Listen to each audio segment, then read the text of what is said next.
Kalau setiap kata yang kita tuliskan ini dosa dan maksiat, Allah hukum kita, habis. Sudah habis kita. Berapa ucapan yang kita ucapkan? Apakah anda bisa jamin segala ucapanmu 100% bersih? Tidak bisa. Ada yang anda ucapkan tanpa sengaja membuat orang lain tersinggung, itu dosa. Membuat orang lain sakit hati, apalagi kalau sengaja. Makanya kenapa kita disuruh banyak istighfar? Karena dosa-dosa yang kita lakukan, tanpa kita sadari, mudah-mudahan diampuni Allah Subhanahu wa ta'ala. Makanya salah satu karunia, kata Rasulullah SAW, wassalatu ila salat mukaffirat. Salat dengan salat selanjutnya, di antaranya adalah terhapus dosa-dosanya. Dari hari Jumat ke Jumat berikutnya, terhapus di antaranya dosa-dosa kita. Dari Ramadan sampai Ramadan yang akan datang, terhapus dosa-dosanya di antaranya. Dan ini kan karunia dari Allah. Kalau bukan karunia ampunan dosa-dosa itu, antara salat, antara azan dan iqamah, antara Ramadan sama Ramadan, antara Jumat sama Jumat, aduh, dosa kita bakal banyak sekali. Makanya ada seorang curhat kepada Imam Al-Hasan Al-Basri rahimahullah, aku dulu suka tahajud, tiba-tiba malas tahajud. Apa jawab beliau? Terikat dirimu dengan dosa. Yang membuat kamu berat bangun tahajud dosamu, bukan malas. Ada orang, kok kenapa malas? Bukan malas, tapi ada dosa yang kita lakukan. Barangkali belakangan kita sering membuat hati ibu kita sakit. Ibu mengharapkan sesuatu, tapi kita malah menolak, membuat dia tersinggung. Di saat kita duduk bersama ibu, kita tidak merasa hatinya tersinggung. Kita pergi tidur malam hari, kok udah bangun tahajud. Oh, ternyata dosa kesinggungan hati ibu membuat kita terikat, tidak bisa bangun tahajud. Apalagi dosa yang sengaja kita lakukan. Jadi ketika kita merasa kekurangan ibadah, segera bertaubat dan istighfar. Karena kekurangan ibadah bukan karena malasmu, bukan karena merasa diri sudah bosan beribadah, tidak. Pasti ada dosa. Harus bertanya diri, dosa apa yang saya lakukan sampai saya begitu malas ibadah? Dosa apa yang saya lakukan sampai sudah berubah sifat saya? Dulu saya suka salat di masjid, kok sekarang kenapa sekarang tidak suka ke masjid? Ada apa? Itu saking bahayanya dosa, sangat pengaruh dalam kehidupan kita. Makanya kalau kita terus beristighfar, selalu beristighfar, jangankan kita beristighfar karena dosa maksiat, beribadah saja kita butuh istighfar. Contoh, habis salat, assalamualaikum warahmatullahi, assalamualaikum warahmatullahi, terus astagfirullah. Kenapa? Apakah kita berbuat dosa? Apa itu salat dosa? Tidak, salat itu kebaikan. Tapi kenapa kita diminta habis selesai salat beristighfar? Seandainya ada kekurangan dalam salat kita, pasti kurang khusyuk, kurang ikhlas, banyak kekurangan dalam salat kita. Ya Allah, mohon diampuni dengan istighfar. Maka Rasulullah SAW, sebagaimana diceritakan, suka beristighfar dalam sehari lebih dari 70 kali. Ada satu riwayat 100 kali beristighfar. Bahkan kata Abdullah bin Umar radhiyallahu anhuma, saya duduk satu majlis sama Rasul, saya suka mendengar bisikan Rasul beristighfar, Rabbighfirli wa tub alayya innaka antat tawwabul ghafur. Rabbighfirli wa tub alayya innaka antat tawwabul ghafur. Ada satu riwayat, Rabbighfirli wa tub alayya innaka antat tawwabur rahim. Dalam satu duduk, sekali duduk 100 kali. Kata Abdullah bin Umar, saya mendengar bisikan Rasulullah SAW beristighfar seperti itu. Rabbighfirli wa tub alayya innaka antat tawwabul ghafur. Sudah hafal belum? Coba. Rabbighfirli wa tub alayya innaka antat tawwabul ghafur. Memohon ampun, mohon diijabah dan diterima taubatnya. Allah Subhanahu wa taala Maha penerima taubat dan Maha Pengampun. Bapak Ibu jamaah sekalian dimuliakan Allah Subhanahu wa taala. Kembali lagi, semua berdoa. Jangan ada yang ragu-ragu terhadap doanya. Dan ingat, doa kita pasti diijabah, walaupun proses melalui 3 hal. Doa pasti diijabah, walaupun proses melalui 3 hal. Yang pertama, diijabah doa kita menolak takdir yang buruk, menghilangkan takdir yang buruk.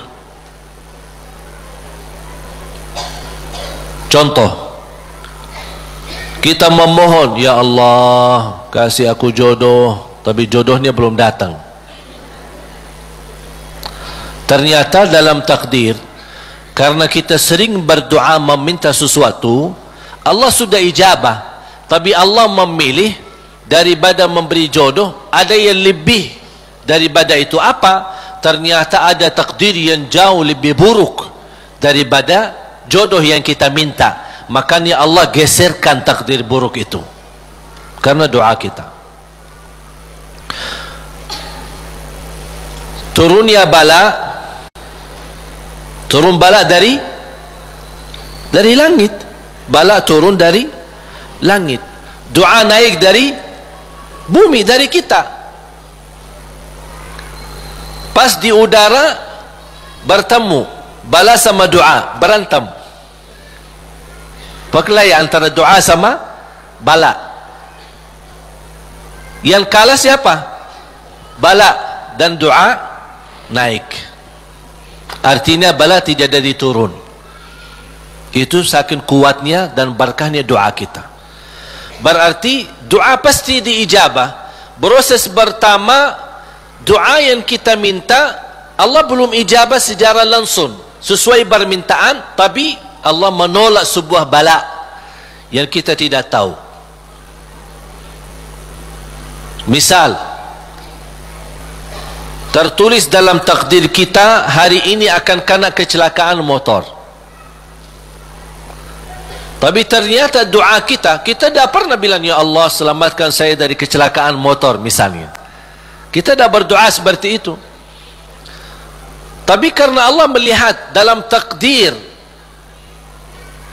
ada bala yang akan turun hari ini, tapi karena kita suka berdoa, Allah memilih mana yang baik. Allah yang lebih tahu mana yang baik. Apakah ijabah sesuai permintaan atau Allah memberi penggantinya yang lebih baik.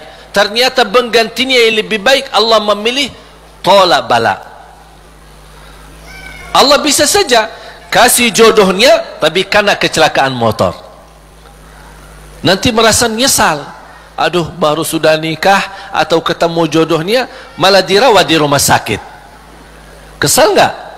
Merasa aduh gimana gitu. Makanya percaya jamaah sekalian, pilihan Allah itulah yang terbaik. Ada orang minta sama saya, boleh enggak saya berdoa? Saya suka sama seorang misal, saya jatuh cinta sama dia. Boleh enggak saya berdoa, ya Allah aku minta dia, si fulanah itu, si ini. Boleh enggak saya berdoa seperti itu? Saya jawab apa? Kira-kira jawab apa? Boleh saja. Tapi saya usulkan, serahkan aja kepada Allah. Dan apa? Ya Allah, kalau memang dia baik bagi saya, mudahkan. Kalau tidak baik, ganti yang lebih baik.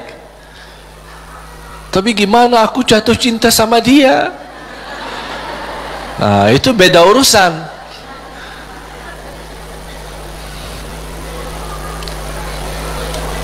Nanti ada satu cerita, insya-Allah indah, bisa menambah wawasan buat kita. Yang kedua, diijabah doa kita dan diberi oleh Allah Subhanahu wa taala sesuai permintaan. Apakah saat ini atau besok atau bisa lama? Tapi kita percaya pilihan Allah itulah yang terbaik.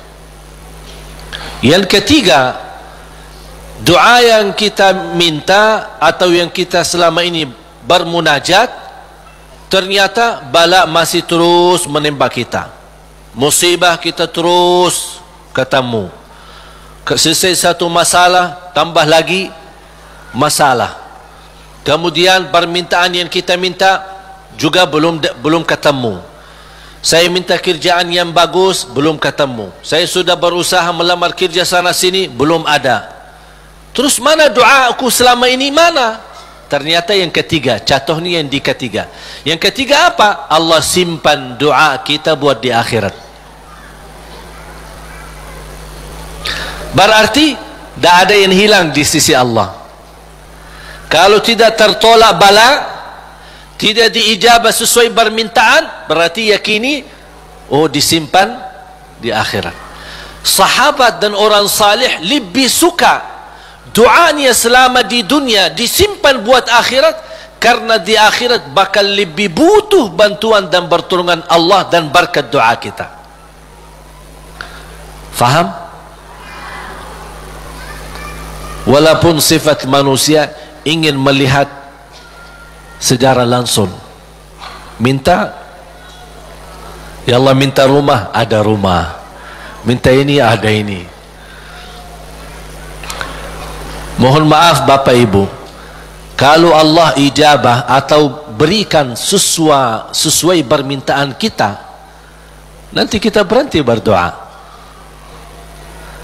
Apapun yang kita minta, ya Allah aku minta mobil, dapat mobil. Minta kerjaan, dapat kerjaan. Minta jodoh, dapat jodoh. Minta rumah, dapat rumah. Mau haji, dapat haji. Terus segala yang kita minta dapat. Habis, dah ada minta lagi. Terus berdoa enggak? Dah ada berdoa. Tapi kalau Allah belum kasih, kita doa lagi enggak? Doa, minta lagi. Coba kata Umar bin Khattab, ketika anda berdoa jadi seperti anak kecil. Anak kecil kalau dia minta sama ibunya gimana? Nangis gak? Berhenti nangis sebelum dikasih? Belum kan? Dia nangis sampai begitu dikasih gimana? Berhenti gak nangisnya? Anda harus seperti itu.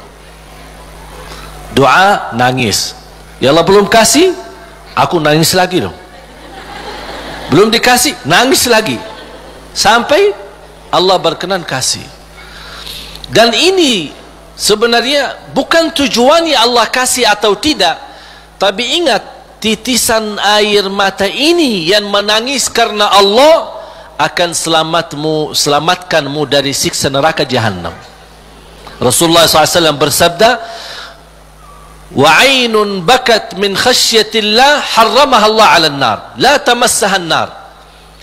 Barang siapa yang menangis karena Allah, akan Allah haramkan jasadnya disentuh oleh neraka Jahannam. Berarti kita tidak rugi, tidak ada rugi. Biarpun tidak diijabah, ternyata titisan air mata berharga, bisa menjaminkan kita selamat dari siksa neraka Jahannam. Mau apa lagi? Nangisnya berharga, doanya pasti diijabah, dan cukup dari doa kita sudah membuat ibadah atau membawa sebuah ibadah yang dicintai Allah. Karena Allah suka bisikan hamba. Apalagi kalau lama tak berdoa, Allah merindukan suara doanya kita. Apalagi doa yang tulus dan ikhlas. Makanya kadang-kadang kalau kita tidak diberi doa, atau tidak beri permintaan, atau tidak beri permohonan kita, terus kita berdoa terus sampai diuji, sampai di macam-macam, sampai kita merasa sudah tertekan, tidak kuat. Kira-kira bisikan doa kita seperti apa nanti? Dalam keadaan doa, dalam keadaan susah atau senang? Menurut saya doa dalam keadaan susah jauh lebih murni daripada doa dalam keadaan senang. Kalau dalam keadaan senang, artinya ya biasa-biasa aja, dapat atau tidak dapat. Tapi coba kalau lagi stres, lagi pusing, lagi galau, gimana bisikan doa? Ya Allah, udah nangis duluan. Kata Allah, lama sekali. Makanya itu subhanallah, saya mengambil kesimpulan dari doa, justru doa tanda Allah merindukan suara doa kita. Oleh karena itu jamaah sekalian, jangan berhenti berdoa,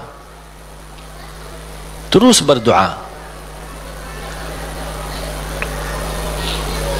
Nabi Yunus alaihi salam ketika tertahan di dalam perutnya ikan berlama-lama di bawah laut, dia tidak pernah berhenti dengan mengucapkan la ilaha illa anta subhanaka inni kuntu minadh zalimin. Kata Imam Ibnul Qayyim rahimahullah, barang siapa yang membaca doa ini dengan sepenuh keyakinan, pasti diijabah oleh Allah hajatnya. Karena Allah habis doa ini, apa kata Allah? Fastajabna lah, kami terima dan menijabah doanya. La ilaha illa anta subhanaka inni kuntu minadh zalimin. Oleh kerana itu kembali lagi, doa kita diijabah atau tidak? Saya bertanya, doa kita diijabah atau tidak? Diijabah. Yakin? Terus berdoa. Dalam keadaan apapun selalu kita berdoa.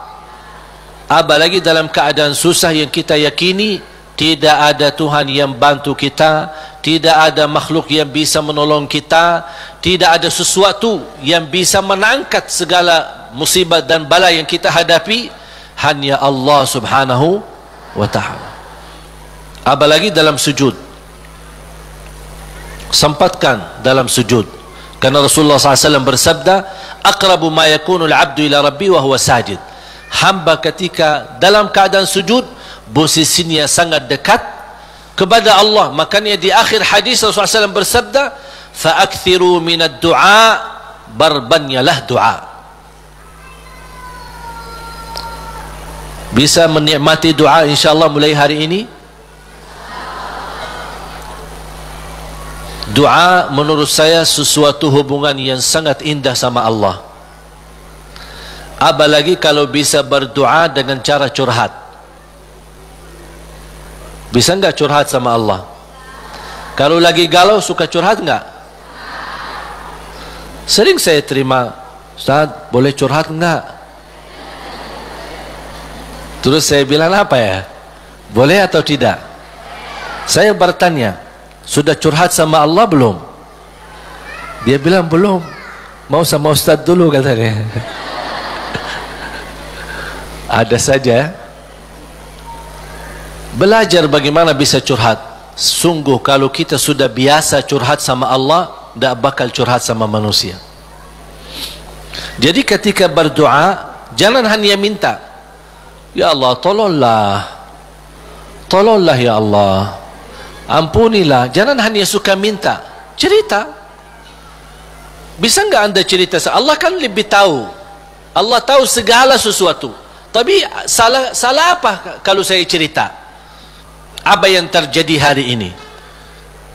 Ya Allah, aku sudah niat baik, niat tulus, dan saya pergi ke sana malah seperti ini, dicaci maki, dihina, malah dianggap, dan suuzzan, buruk sangka. Habis gimana ya Allah? Cerita, curhat, seperti meminta solusi dari Allah Subhanahu wa taala. Kalau belum merasa ada jalan, wallahi akan merasa nikmat. Cukup anda bisa nikmat bersama Allah Subhanahu wa taala.